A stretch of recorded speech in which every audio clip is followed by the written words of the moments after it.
Yo, welcome back to another episode of The Source, the first NFL episode of the season. Gotta be excited about it. We opened college football out solid. We finished plus 2.4 units last weekend, which is all right. I'm not pissed off about finishing plus 2.4 units, but we were up huge after Saturday. We lost Clemson Saturday night, we lost Notre Dame Sunday night, and we lost Louisville Monday night. So we lost 3 primetime games in a row, which finished us at plus 2.4 units. But hey, we're in the plus, and fear not, NFL is here. We open up in Tampa Bay with the defending Super Bowl champions hosting the Cowboys of Dallas. Let's do it. Welcome to The Source. The Source. The Source. Hey, get the Source. All right, like I said, Cowboys at Bucs, and as of Monday morning, this line was Tampa Bay minus 7.5. And you can see here, the money's pretty even. Bets slightly favoring Tampa Bay, but the money's pretty dead even. 48% of the money on the Bucs as of early Monday morning. Yo, check this out though. As we cruise on through Monday all the way up to here we are on Wednesday night, there's some Tampa Bay money creeping in. Not a lot, but it's slowly creeping towards Tampa Bay, and the books hate the shit out of it. The books hate it, man. This consensus line has moved from 7.5 all the way up to 8.5. We're at Tampa minus 8.5 now on just a 6% money shift. That's significant. Seems like the books are trying to bait people. They're trying to bait some Dallas money in. That's what it looks like to me. They don't want you betting Tampa. So let's cap this game. If you subscribe to the channel, you already know the first step. We're running the numbers through the spreadsheet. And according to last year's numbers, Tampa Bay should be favored in this game by 17.2 points. Now, I know that seems like a huge, absurd spread, but keep in mind, A, these are last year's numbers when Dallas was injured for pretty much the entire year. No Dak Prescott, tons of injuries. And B, strength of schedule is a huge component into the spreadsheet. And the Bucs had 4 extra playoff games on their schedule, including Saints, Packers, and Chiefs.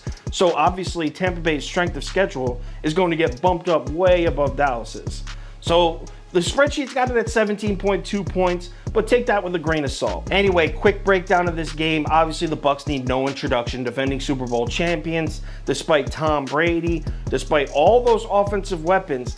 Actually, the pass rush is what came on at the right time towards the end of that playoff run. That's what really sparked that run that got them a Super Bowl. So actually, I'm not even going to take any time in this video and talk about Tampa Bay. They're returning their entire team. Actually, I believe they're the first team in NFL history to return 22 starters. They got literally every single starter back. I'm pretty sure I read that. So we know what the deal is with the Bucs. Now let's talk about the Cowboys. Now the Cowboys, where to start? All right, so Zach Martin tested positive for COVID, was originally out, but now I'm reading that he actually might play. So question mark there on the Cowboys' best offensive lineman. But obviously the biggest injury news for the Cowboys from last year is the return of Dak Prescott.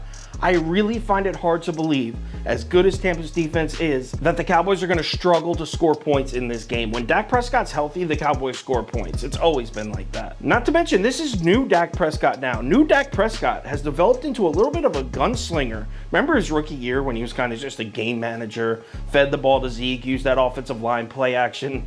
Yo, he throws the ball deep now a lot. And with all those weapons, I mean, I'm not going to say he's the best deep ball thrower out there, but he throws a pretty nice deep ball. And with all those weapons, I mean, they're going to score some points. Yes, I think Dallas is going to score some points this year, despite having Mike McCarthy coaching, who is by far the least creative coach in the NFL.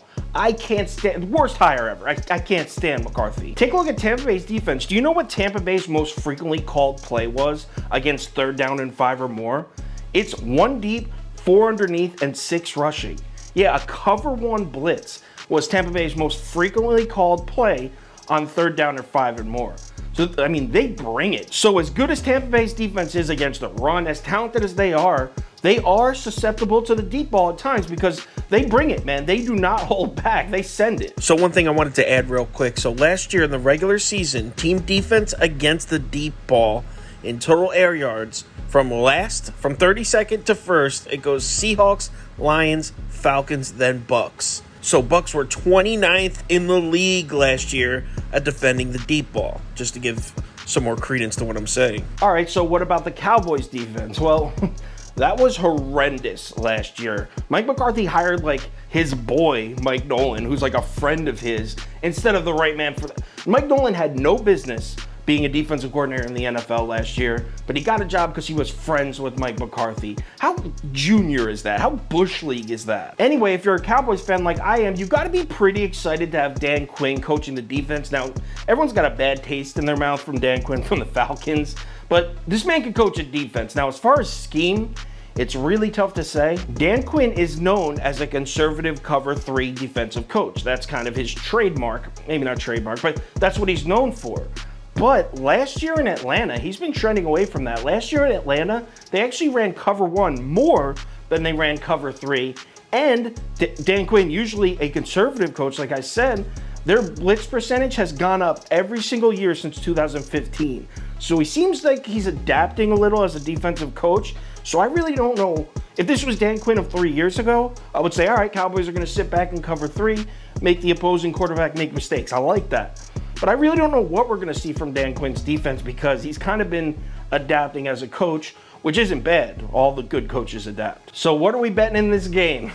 Opening day, Thursday Night Football. Now, if you subscribe to this channel, you know I almost always bet the home team on Thursday Night Football because they're going to cover 60 to 65% of the time. But opening day, there's no travel. I mean, in my opinion, the safest bet is over at 52. Like I said, I think the Cowboys are going to score some points, but I don't see them making many stops. I can see this game being like 44-31 final. Tampa Bay covers. So I'll take Tampa Bay minus 8.5 and the over at 52. As far as the final ticket, probably just the over will be on it. I'll be sending the final ticket out around 4:30 p.m. Eastern time. That'll have every bet I'm making for the game. Props will be in there, all that. Any major changes, I'll definitely put it on my Twitter, Instagram story, and Facebook. So make sure you check those platforms before you place your bets. NFL football is here. Let's have a great season. It was fun growing with everyone last year. I started last year with no followers, no views. Now, it's just fun as hell. Everyone watching these videos, I'm pumped. I'll talk to you guys on Twitter all year. Let's make some money and have some fun.